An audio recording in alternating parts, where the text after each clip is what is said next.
እግዚአብሔር እንደው ክርስቲያኖች እንድንሞት የሚያደርገን ለምንድን ነው? ያገኘነ ሰው ሁሉ ጉልበቱን የሚሞክር በክርስቲያኖች ነው።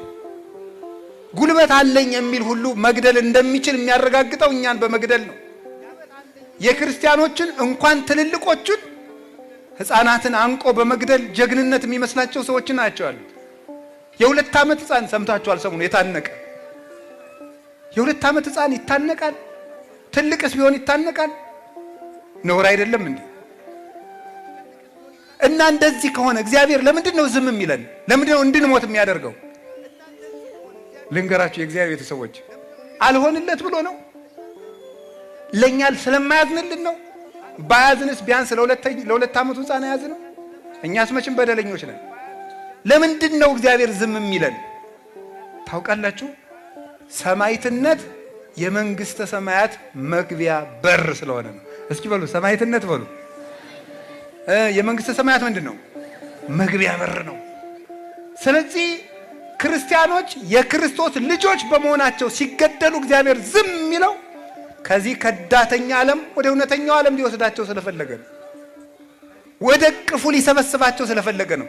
ለዚህ ነበር አንድ የቤተ ክርስቲያን ሊቅ ሁለተኛው ክፍለ ዘመን ላይ የነበረ እናንተ ግረፉን፣ እናንተ አሰቃዩን፣ እናንተ ደብድቡን፣ መከራውን በጨመራችሁብን መጠን ከእግዚአብሔር አክሊል ይጨመርልናል ያለ ለዚህ ነበረ።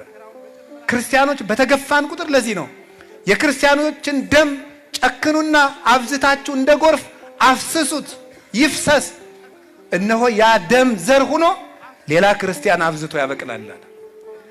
የቅዱስ ጊዮርጊስ ደም ዘር ነበረ።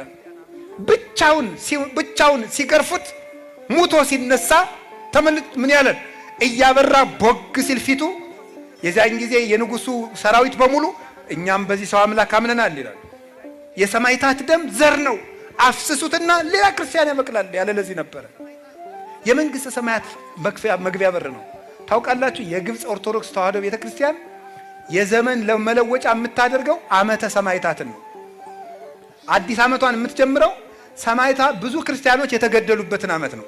ለምን ሲባል የዘመን መለወጫው ዕለት የአዲስ ዓመት መግቢያ እንደሆነ ሁሉ ሰማዕትነት የመንግስተ ሰማያት መግቢያ በር ነው። ግብፅ ውስጥ ያለ ክርስቲያን እያንዳንዱ ክርስቲያን በክርስቶስ ስም ለመሞት እየተዘጋጀ ነው የሚኖረው።